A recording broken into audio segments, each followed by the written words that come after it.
Hello everyone, welcome to Ashu academy banking and law. आप सभी viewer का बहुत बहुत स्वागत है। आखिरकार सेंट्रल बैंक ऑफ इंडिया ने दो चीज़ें आपके सामने रख दी। पहला, एडमिट कार्ड डाउनलोड का ऑप्शन। आज से आप एडमिट कार्ड डाउनलोड कर सकते हैं, जिसका लिंक आपको डिस्क्रिप्शन बॉक्स में मिल जाएगा। दूसरी चीज़, इन्होंने अपना एक नया सिलेबस भी आज लॉन्च कर दिया, जो कि बिल्कुल फेयर नहीं है, क्योंकि जो सिलेबस होता है वो 30 डेज या 40 डेज पहले इनको इन्फॉर्म कर देना चाहिए, देन आज एडमिट कार्ड का ऑप्शन देना चाहिए था। बट अब चूंकि हमारे सामने सिलेबस भी है और आज एडमिट कार्ड भी है और हमारे पास अब डे बचे हैं, सिर्फ 9 दिन हमारे पास हैं और हमें इन जो नए सिलेबस लॉन्च किए गए हैं उनके अकॉर्डिंग हमें अपनी प्रिपरेशन करनी है।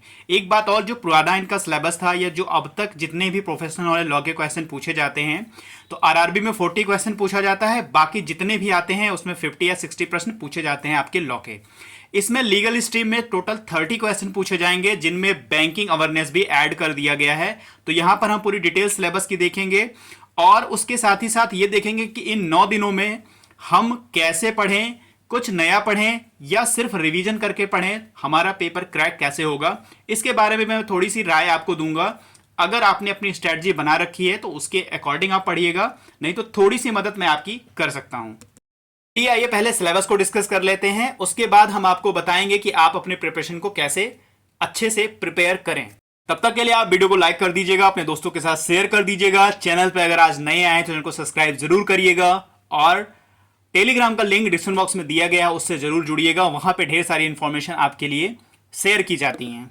तो यहाँ पर एग्जाम डेट आपको पता है, एग्जाम डेट है 16 अप्रैल यानी 16/4 को आपका पेपर होगा और एडमिट कार्ड डाउनलोड होना शुरू हो गए हैं। उसका लिंक आपको डिस्क्रिप्शन बॉक्स में मिल जाएगा, आप वहां पर जाकर अपना एडमिट कार्ड डाउनलोड कर सकते हैं और अपने सेंटर को देख सकते हैं। दूसरी चीज़ और है कि हम न्यू सिलेबस को डिस्कस कर रहे हैं यहाँ पर, और क्या पढ़ें इतने दिन में, कुछ नया या सिर्फ रिवीजन करें, इसके बारे में भी हम डिस्कस कर रहे हैं आपसे।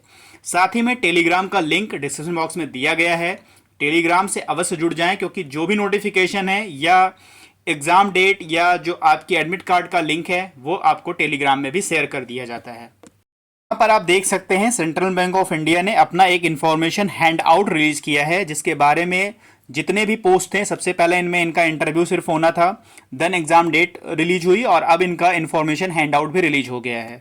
पर इंफॉर्मेशन हैंडआउट में क्या क्या चीजें हैं हम देखेंगे। ये इतने सारे स्ट्रीम के लिए जो है पहला नोटिफिकेशन सिर्फ इंटरव्यू के लिए आया हुआ था। यहाँ पर आईटी ऑफिसर, इकोनॉमिक्स, बहुत सारे जो है टोटल 18 पोस्ट दिए गए हैं, जिनमें से 12 नंबर का जो लॉ ऑफिसर स्केल 2 का है, जो लॉ के बच्चे इन्होंने फॉर्म को फिल किया था और दिसंबर के फर्स्ट वीक में इनका इंटरव्यू कंडक्ट होना था। फिर एक एग्जाम डेट रिलीज की गई और सिलेबस आज ही, एग्जाम डेट और एडमिट कार्ड और सिलेबस आज ही रिलीज किए गए, यानी 6 अप्रैल को रिलीज किए गए हैं। पर देख सकते हैं डेट ऑफ एग्जामिनेशन दिया गया है, 16/4 को ये एग्जाम कंडक्ट होना है, ठीक है।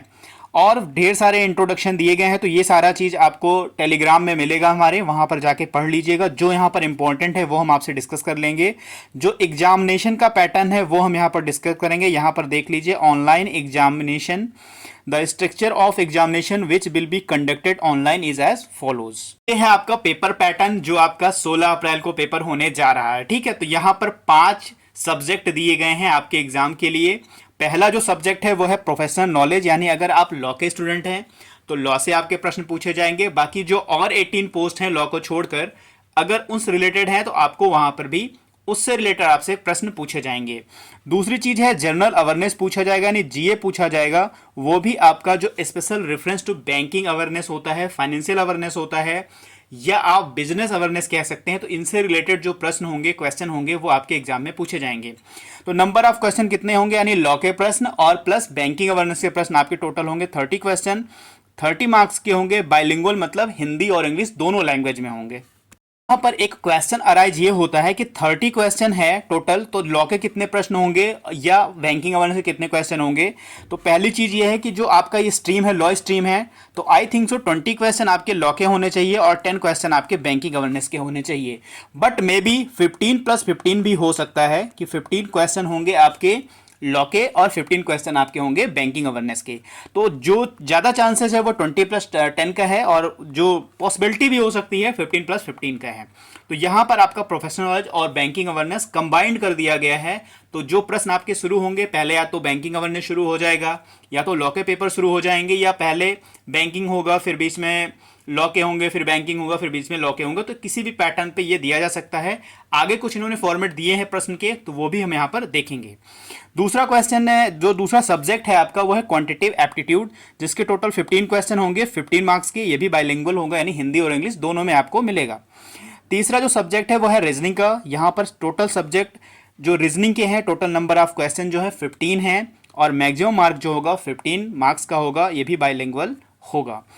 चौथा जो सब्जेक्ट है कंप्यूटर नॉलेज का है, यानी कंप्यूटर अवेयरनेस का है। टोटल यहाँ पर 20 क्वेश्चन पूछे जाएंगे, 20 मार्क्स के होंगे, ये भी बाइलिंगुअल होगा, यानी हिंदी और इंग्लिश ये भी होगा। यहाँ पर जो पांचवा सब्जेक्ट हमारा इंग्लिश लैंग्वेज का, टोटल यहाँ पर 20 क्वेश्चन होंगे 20 मार्क्स के, और ये सिर्फ इंग्लिश में होगा। तो ये टोटल 5 सब्जेक्ट आपके हो गए। टोटल जो क्वेश्चन होंगे 100, मैक्सिमम मार्क जो होगा वो भी 100, और जो ड्यूरेशन टाइम दिया जाएगा 75 मिनट में आपका पेपर ओवर हो जाएगा। यहाँ पर टोटल जो है 100 क्वेश्चन आपके पास हैं, और टाइम आपको 75 मिनट दिया जा रहा है, जो थोड़ा सा कम है टाइम, ठीक है। अगर जिनकी स्पीड वगैरह अच्छी होगी रीजनिंग और मैथ में, तो वो इस टाइम को काफ़ी अच्छा से कर पाएंगे, और जिनकी स्पीड नहीं होगी तो ये टाइम उनके लिए बहुत ही कम पड़ेगा। तो यहाँ पर एक मैनेजमेंट आप पेपर के टाइम जरूर करिएगा, क्योंकि जो अगर क्वांटिटेटिव एप्टीट्यूड और रीजनिंग में क्वेश्चन तो ईजी होंगे इनके, और लेकिन जो है इनमें टाइम टेकन जरूर होगा। तो पता लगे कि आप सारा टाइम रीजनिंग और मैथ में ही आपका पूरा टाइम निकल जाए। तो इन सब चीज़ों को मैनेजमेंट करके अपना पेपर आप लोग दीजिएगा।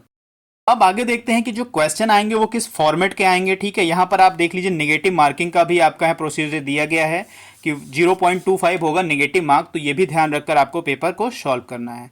यहाँ पर जो सैंपल क्वेश्चन दिए गए हैं कैसे आपके पूछे जाएंगे, देखिए professional knowledge and general awareness with special reference to banking, ये भी इन्होंने दे दिया है। कैसे कैसे प्रश्न पूछे जाएंगे ये भी यहाँ पर इन्होंने थोड़ा सा आइडिया दे दिया है। फॉर एग्जाम्पल अगर लॉ की बात करें तो यहाँ पहला क्वेश्चन उन्होंने लॉ का ही दे दिया है। जो क्लैटन रूल है ये किससे रिलेटेड है, तो आप लोगों ने अब तक पढ़ा है, तो यहाँ पे आपके सामने 5 ऑप्शन है, क्योंकि वहां पे भी आपको 5 ऑप्शन दिए जाएंगे। तो इसमें से एप्रोप्रिएट आंसर कौन सा इसका होगा, क्लैटन रूल से रिलेटेड कौन सा होगा, तो ये आप कमेंट में करके जरूर बताइएगा, ठीक है। तो यहाँ पर दूसरा जो प्रश्न है वो भी आपका देखिए, तो नेगोशिएबल इंस्ट्रूमेंट एक्ट से जुड़ा हुआ ये प्रश्न है। Who would be entitled for payment when an order cheque is endorsed in blank, ठीक है। तो इसमें क्या ऑप्शन इसका एप्रोप्रिएट आंसर होगा, ये भी आप लोग कमेंट में करके जरूर बताइएगा। ये एक सैंपल पेपर दिया है इन्होंने कि इस तरीके से इस पैटर्न पे हम आपके जो प्रश्न है वो पूछेंगे। थर्ड क्वेश्चन यहाँ पर है, when a bill of exchange falls due on a public holiday it would be paid on, ठीक है। यहां पर भी 5 ऑप्शन दिए गए हैं, इसमें से एक अप्रोप्रिएट आंसर इसका है वो भी आप लोग कमेंट में करके जरूर बताइएगा। चौथा जो क्वेश्चन दिया गया है, currency chest is the property of, जो करेंसी चेस्ट है वो किसकी प्रॉपर्टी होती है। यहाँ पर 5 ऑप्शन दिए गए हैं, इनमें से एक अप्रोप्रिएट आंसर है, इसका भी आंसर आप लोग कमेंट में जरूर दीजिएगा। क्वेश्चन नंबर 5 जो है, विच of the following is not a negotiable instrument, इनमें से कौन सा निगोशिएबल इंस्ट्रूमेंट नहीं है। तो यहां पर भी 5 ऑप्शन आपके सामने दिए गए हैं, इनमें से कौन सा नहीं है, इसका भी आंसर आप लोग कमेंट में जरूर करके बताइएगा। क्वेश्चन 6 जो है, विच of the following stands for RBI in I, RBI में आई का क्या स्टैंड करता है, ये भी बहुत ही इजी क्वेश्चन है, इसका भी कमेंट में करके आंसर जरूर दीजिएगा। Question number 7, in which of the following states in the number of people living below poverty line the maximum, तो ये भी क्वेश्चन दिया गया है। ये थोड़ा सेंसस से क्वेश्चन है, जो जनगणना आधारित क्वेश्चन होता है, ठीक है। तो इस तरह के भी क्वेश्चन दिए गए, अगर आपको आता है तो इसके भी कमेंट में आंसर जरूर करिएगा। ऑस्कर अवार्ड जो क्वेश्चन नंबर 8 है, Oscar awards are given for best performance in which of the following field, तो इसमें से भी 5 ऑप्शन दिए गए हैं। इस तरह के जो करंट अफेयर इन्होंने बता रखे हैं, तो ये बैंकिंग इंडस्ट्री से जुड़ा हुआ होना चाहिए, बट ये तो फिल्म इंडस्ट्री से जुड़ा हुआ है। बट जो आपको पढ़ना है वो बैंकिंग से ही पढ़ना है, ठीक है। वो चीजें मैं अभी बाद में डिस्कस करूंगा। जैसे क्वेश्चन नंबर 9 है, monetary policy is a concern with, किसके साथ ये है, ठीक है। यहां पर भी आपके ऑप्शन 5 दिए गए हैं, इनमें से एक आंसर होगा, एप्रोप्रिएट आंसर होगा, वो भी आप कमेंट में करके बताइएगा।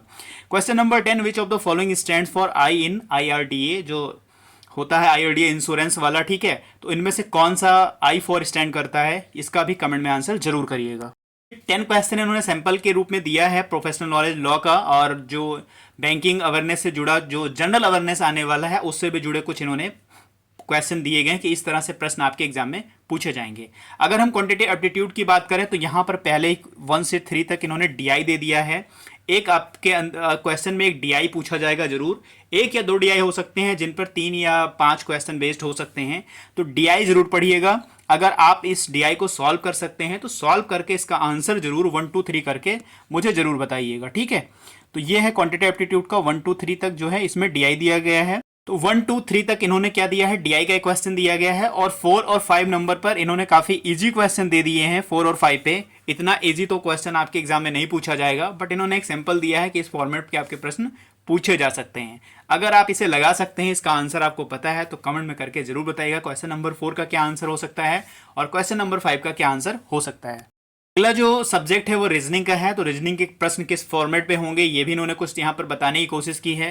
पहला क्वेश्चन जो है सिलॉग से है, ठीक है, जो सिलॉगिज्म आता है आपके उसमें, तो पहला क्वेश्चन सिलॉगिज्म से है। दूसरा ये अल्फाबेटिकल ऑर्डर से है, जो अल्फाबेटिक ऑर्डर्स होते हैं इनमें कौन सा क्वेश्चन 13 नंबर पे है या 14 नंबर पे है, या इनके राइट या इनके लेफ्ट में कितने नंबर्स होते हैं या कितने नंबर इसमें आएंगे, इस तरह का जो प्रश्न है। बाकी क्वेश्चन नंबर 3 में ये है, जो एक वर्ड दिया गया है, इनके 5th और 6th लेटर जो मिलेंगे, ठीक है, तो इनसे जो है कुछ इसमें ऑर्डर चेंज करेंगे तो कौन सा इसमें से लेटर जो बनेगा, ये क्वेश्चन आपसे पूछा जा रहा है। अगला जो प्रश्न है वो क्वेश्चन नंबर 4 है। तो जो 4th नंबर का क्वेश्चन है इसमें एक रो है, ठीक है, रो में जो बताया गया होगा सीता जो है 12 नंबर पे हैं, लीना जो है इतने नंबर पे हैं, तो उनके लेफ्ट राइट में कितने लोग हैं, तो पूरे रो में कितनी गर्ल्स हैं। तो इस तरह के भी क्वेश्चन आपके रीजनिंग में आप लोगों ने बहुत लगाया होगा। तो एग्जैक्टली मैं पढ़कर नहीं बता रहा हूँ, एक आपको एग्जाम्पल बता रहा हूँ कि इस तरह के प्रश्न आपके भी रीजनिंग में देखने को मिल सकते हैं, ठीक है।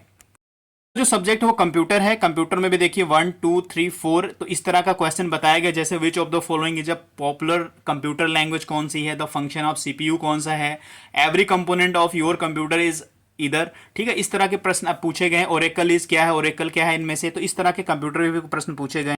कंप्यूटर का भी फॉर्मेट दे दिया इन्होंने। इंग्लिश लैंग्वेज में देख लीजिए क्या दिया है इन्होंने, ठीक है, पहले दिया read the sentence, find out grammatical error और इडियोमिक एरर यहाँ पर पूछा गया है, ठीक है। तो यहाँ ग्रामेटिकल एरर बताना है आपको। वैसे भी आपके 20 क्वेश्चन इंग्लिश में आने हैं, तो 2 3 4 क्वेश्चन तो पैसेज के होंगे, ठीक है, कुछ ग्रामेटिकल एरर के होंगे। फिर यहाँ पर और दिया गया है अपोजिट वर्ड यानी एंटोनिम सिनोनिम यहाँ आपसे पूछा गया है, ठीक है। फिल इन द ब्लैंक्स पूछा गया है। यहाँ पर जो 5th और 6th नंबर का इंग्लिश में क्वेश्चन दिया गया, जो उसका नियरेस्ट कुछ एक वर्ड दिया गया, उसका नियरेस्ट मीनिंग क्या होगा इसमें, ये पूछा गया है। तो इस तरह का जो फॉर्मेट दिया गया है पेपर का, ठीक है, तो पूरे टोटल आपके जितने भी सब्जेक्ट हैं उन सब्जेक्ट का यहाँ पे एक फॉर्मेट दे दिया गया कि इस फॉर्मेट में क्वेश्चन आपसे पूछे जाएंगे। लेकिन इतने ईजी क्वेश्चन आपसे नहीं पूछे जाएंगे। इन्होंने फॉर्मेट तो एक दे दिया है, बट इतने ईजी क्वेश्चन नहीं पूछे जाएंगे। आपका भी प्रश्न कुछ हो यहाँ से जुड़ा हुआ तो आप कमेंट में करके पूछ सकते हैं। अब हम बात करेंगे कि हम प्रिपरेशन कैसे करें, ठीक है, क्या रिवीजन करें या कुछ नया पढ़ें। तो हमको यहाँ पर नया क्या पढ़ना है, वो हमको पढ़ना है जनरल अवेयरनेस पढ़ना है, बैंकिंग अवेयरनेस पढ़ना है। यहाँ पर एक चीज़ नया हमको पढ़ना है, और वो भी हमको कितने मंथ का पढ़ना है, सिर्फ 2 to 3 मंथ का पढ़ना है। पहले आप टोटल जितने भी फरवरी के हैं यानी फरवरी के जितने भी बैंकिंग अवेयरनेस हैं वो आप पढ़ लीजिएगा। मार्च के जितने बैंकिंग अवेयरनेस है वो आप पढ़ लीजिएगा। अगर आपके पास समय बचता है या आपके पास कोई एमसीक्यू फॉर्म में जनवरी का भी है तो वो भी आप ऐड कर सकते हैं, नहीं तो 2 मंथ का सफिशियंट है, ठीक है, आपके लिए। इसमें बजट के क्वेश्चन काफ़ी इंपॉर्टेंट है, क्योंकि इसमें से 2 से 3 क्वेश्चन आपके बजट के क्वेश्चन जो होंगे आपके बैंकिंग अवेयरनेस में देखने को मिल सकते हैं, जो फाइनेंशियली हो या बैंकिंग अवेयरनेस से जुड़े हों या किसी ऐसी चीज़ों से जुड़े हों जो बिजनेस से जुड़े हों, जो भी इसमें लॉन्च किया गया है उनसे अगर जुड़े हैं, तो वहाँ पर आपके फरवरी के बजट से जुड़ा जो सेंट्रल गवर्नमेंट का जो बजट है उससे जुड़े क्वेश्चन आपको यहाँ पर देखने को मिल सकते हैं। एक चीज़ आपको नहीं पढ़नी है, ठीक है, यानी आपको बैंकिंग अवेयरनेस जो जनरल अवेयरनेस आना है आप में, वो आपको नया पढ़ना है। 2 महीने का पढ़ना है। अगर आपके पास समय ज़्यादा बचता है तो आप जनवरी का भी ऐड कर सकते हैं, नहीं 2 मंथ का बहुत सफिशियंट है आपको पढ़ने के लिए। प्रोफेशनल नॉलेज लॉ को कैसे पढ़ें, अगर आपने बेयर एक्ट अभी तक पढ़ लिया है तो सिर्फ अब आपको रिवीजन करने की ज़रूरत है। उसके लिए मेरे पास पेड पीडीएफ भी है, अगर आप उसे लेकर रिवीजन करना चाहते हैं तो उसका भी लिंक आपको डिस्क्रिप्शन बॉक्स में मिलेगा, या आप टेलीग्राम में भी जाकर इसके बारे में पता कर सकते हैं। व्हाट्सएप नंबर दिया गया है, मैं कमेंट में पिन कर दूंगा, उस पर भी आप व्हाट्सएप करके पेड पीडीएफ परचेज कर सकते हैं, क्योंकि इतने दिनों में सिर्फ आप क्या कर सकते हैं, रिवीजन कर सकते हैं, और वो पेड पीडीएफ आपके एग्जाम के लिए काफ़ी इंपॉर्टेंट हो सकते हैं। तो आप रिवीजन करिए प्रोफेशनल नॉलेज लॉ का जितना भी पढ़ा है, एमसीक्यू फॉर्म में सारे पेड पीडीएफ हैं, तो इनको सिर्फ रिवीजन करके आप पेपर दे सकते हैं। यकीन मानिए अगर 15 to 20 क्वेश्चन आपसे प्रोफेशनल लॉ में पूछे जा सकते हैं, तो अगर आप पेड पीडीएफ से भी रिवीजन करेंगे तो आपके ज्यादा से ज्यादा क्वेश्चन उसमें आप लोग कर लेंगे। सेकंड और थर्ड पे है क्वांटिटी एप्टीट्यूड और रीजनिंग। इसका कैसे करें, तो सिर्फ आप प्रैक्टिस करिए, जो रीजनिंग आप पढ़ते हैं अपने बैंकिंग के लिए उनका प्रैक्टिस करिए, पर डे प्रैक्टिस करिए, पर डे 10 to 20 क्वेश्चन आप लगाते रहिए, चाहे वो डीआई के हों यानी मैथ के हों या वो रीजनिंग के हों। मैथ में डीआई जरूर लगाइएगा, डीआई आपकी एक पूछी जाएगी जरूर, जिसमें 3 क्वेश्चन या 5 क्वेश्चन हो सकते हैं, तो डीआई जरूर लगाइएगा और डीआई पे फोकस जरूर करिएगा। कंप्यूटर नॉलेज क्या कहाँ से करें, कंप्यूटर नॉलेज की कोई भी वीडियो आप किसी भी चैनल की सर्च कर लीजिए, वहां से देख लीजिए, नहीं कोई आप एक बुक कंप्यूटर नॉलेज की पतली सी ले लीजिए, उनको अगर आप पढ़ लेंगे तो आपके 20 क्वेश्चन कंप्यूटर के बिल्कुल हो जाएंगे। बट अगर आपको किसी भी सब्जेक्ट में कोई और डाउट होता है तो जो व्हाट्सएप नंबर है या कमेंट बॉक्स है, दोनों में करके आप पूछ सकते हैं कौन सी बुक ले, कहां से पढ़ें, तो वो भी मैं आपको गाइड कर सकता हूं। बाकी इंग्लिश लैंग्वेज का भी आप चाहें तो पेपर प्रैक्टिस कर सकते हैं। तो नया सिर्फ पढ़ना है आपको बैंकिंग अवेयरनेस और जनरल अवेयरनेस, बाकी चीजें आपको सिर्फ रिवीजन करनी है, रिवाइज करनी है और प्रैक्टिस करनी है। यहां से जुड़े कोई आपके प्रश्न अगर आपके मन में है तो मुझे कमेंट में करके या मुझे व्हाट्सएप करके आप पूछ सकते हैं। पूरी डिटेल हो गई central bank of India law officer scale 2 का जो भी है, ठीक है, सिलेबस हो गया, एग्जाम डेट हो गई, ठीक है, का पेपर होना किस पैटर्न पे होगा, तो सारी चीजें अब आपकी क्लियर हो गई हैं। आपको सिर्फ क्या करना है, रिवीजन करना है और जो बैंकिंग अवेयरनेस है, जनरल अवेयरनेस को पढ़ना है और ये पढ़ के आपको एग्जाम देना है।